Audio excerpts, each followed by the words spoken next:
মাত্র 10 মিনিটে বাজারের কেনা শুকনো চালের গুঁড়ো দিয়ে এইভাবে একবার ঝালঝাল চিতই পিঠে বানিয়ে দেখুন। এই কনকনে ঠান্ডায় কিন্তু এরকম ঝালঝাল চিতই পিঠে খেতে ভীষণ ভালো লাগে।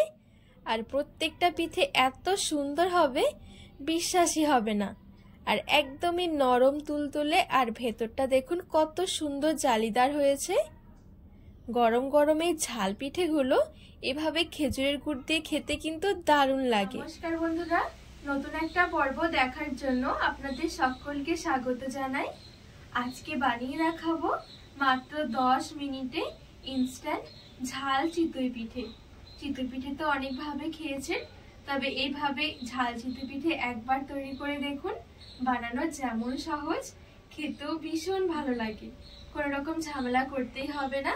চাল ভেজানো বা চাল গুঁড়ো করা বাজারের কেনা শুকনো চালের গুঁড়ো দিয়ে ইনস্ট্যান্ট এই পিঠেটা তৈরি করে নিতে পারবেন। তো চলুন খুবই সহজভাবে বানিয়ে দেখাবো। আশা করছি আপনাদের অনেক ভালো লাগবে। ঝাল চিতই পিঠে তৈরি করার জন্য আমি এখানে বাজারের কেনা শুকনো আতপ চালের গুঁড়োটা নিয়েছি। আপনারা চাইলে যে কোনো চালের গুঁড়ো দিয়ে তৈরি করতে পারেন। তো এখানে একটা আমি মিক্সির জার নিয়েছি। মিক্সির জারের মধ্যে 1 বাটি চালের গুঁড়োটা আমি নিয়ে নেব।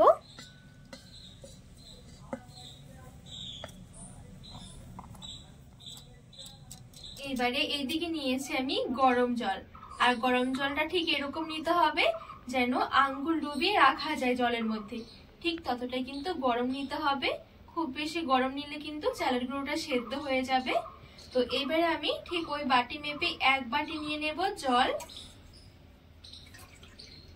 এবারে জলটা আমি এখানে নিয়ে নিচ্ছি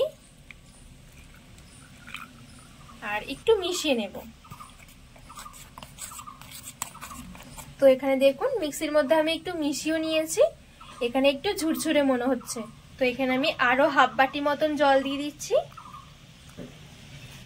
ভালো করে মিশিয়ে নেব।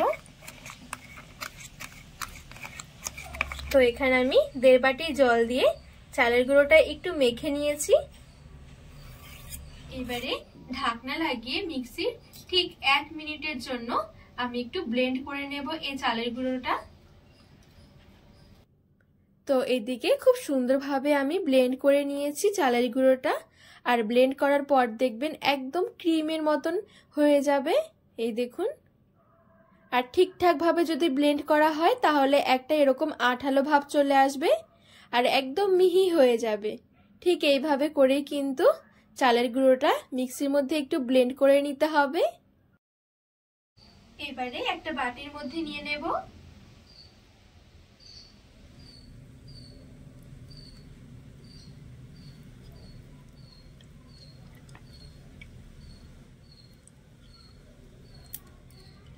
এবারে মিক্সির জার ধুয়ে আমি অল্প জলও দিয়ে দেব। আর এখানে এই চিতই পিঠের ব্যাটারের জন্য কিন্তু জলটা যে দেওয়া হবে কোনোভাবে কিন্তু ঠান্ডা জল দেওয়া যাবে না, অবশ্যই করে কিন্তু হালকা কুসুম গরম জল দিতে হবে। তো এখানে মিক্সির জার ধুয়ে আমি কিছুটা মতন জল দিয়ে দিচ্ছি। এবারে ভালো করে মিশিয়ে নেব।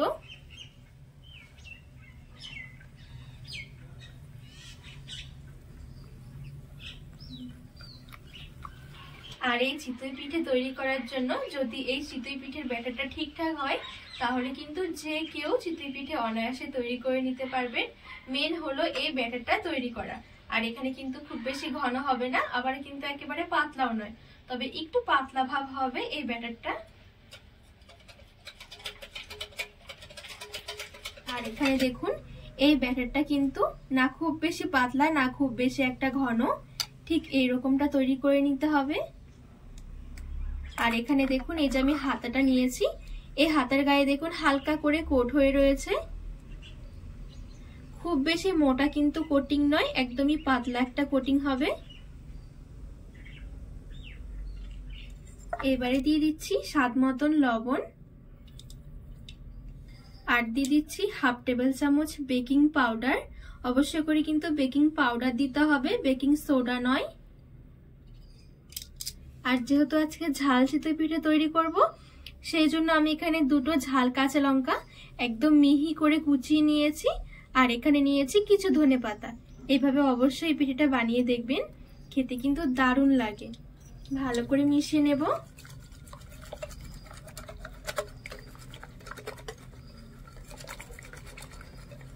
আর এখানে কিন্তু বেকিং পাউডার দিয়ে খুব ভালোভাবে মিশিয়ে নিতে হবে। তো এখানে আমি সব খুব ভালোভাবে মিশিয়ে নিয়েছি।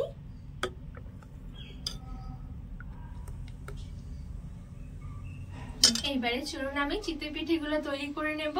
তো চিতই পিঠে তৈরি করার জন্য আমি দেখুন এরকম একটা আপ্পাম প্যান নিয়েছি। এই আপ্পাম প্যানের মধ্যে কিন্তু খুব সুন্দর চিতই পিঠে তৈরি করা হয়। কোনো রকমের কিন্তু মাটির সাজ বা মাটির কড়াইয়ের কোনো দরকার হয় না। এবারে এই আপ্পাম প্যানটা একটু ভালো করে গরম করে নেব। এবারে একটা বাটির মধ্যে সামান্য একটু নিয়ে নিচ্ছি সাদা তেল। যতটা সাদা তেল নিয়েছি ততটাই দিয়ে দিচ্ছি জল। তেল আর জলটা একটু ভালো করে মিশিয়ে নেব।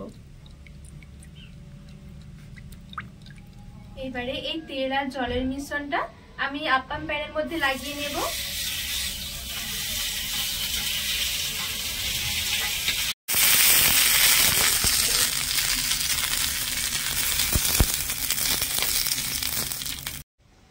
এবারে এদিকে যে আমি চিতই পিঠের ব্যাটারটা রেডি করে রেখেছিলাম এখান থেকে নিয়ে নেব। আর নেওয়ার আগে কিন্তু অবশ্যই একটু নেড়ে চেড়ে নিতে হবে, যেহেতু চাল না, তা না হলে কিন্তু নিচে থিতিয়ে পড়বে।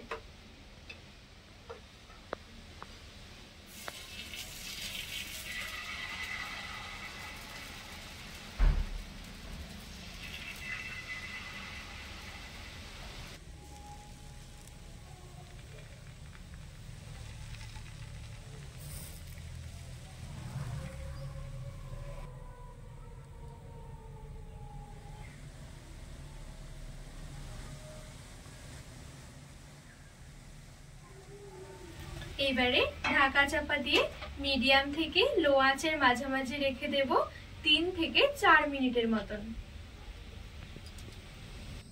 আর ঠিক 3 থেকে 4 মিনিটের মধ্যেই দেখবেন পিঠেগুলো রেডি হয়ে যাবে। আর এই দেখুন পিঠেগুলো কত সুন্দরভাবে ফুলেছে।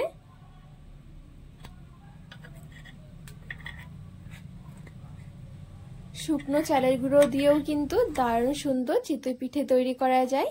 আর এই দেখুন কত সহজে উঠেও আসছে। আর এইভাবে করে আপ্পাম প্যানের মধ্যে চিতই পিঠে তৈরি করলে একসাথে কিন্তু অনেকগুলো পিঠে রেডি হয়ে যায় খুব সহজভাবে। এবারে একটা প্লেটের মধ্যে আমি পিঠেগুলো তুলে নিচ্ছি। আর ঠিক বাদবাকি পিঠেগুলো আমি একইভাবে রেডি করে নিয়েছি। তো এখানে সবগুলো পিঠে খুব সুন্দরভাবে রেডি করে নিয়েছি। খাওয়ার জন্য একটু খেজুরের গুড় নিয়েছি। আর এই দেখুন পিঠেগুলো কত সুন্দর হয়েছে, যেমন নরম তুলতুলে তেমনি একেবারে ফুলকো ফুলকো, একদমই নরম তুলতুলে। আর ভেতরটা দেখুন কত সুন্দর জালিদার হয়েছে। এই গরম গরম ঝালঝালে চিতই পিঠেগুলো কিন্তু এইভাবে গুড় দিয়ে খেতে দারুণ লাগে। তো বন্ধুরা আজকে এই ঝাল চিতই পিঠের রেসিপি আপনাদের কেমন লেগেছে অবশ্যই কিন্তু কমেন্ট করে জানাবেন। আর রেসিপি ভালো লাগলে চ্যানেলটিকে সাবস্ক্রাইব করে পাশে থাকার অনুরোধ রইল।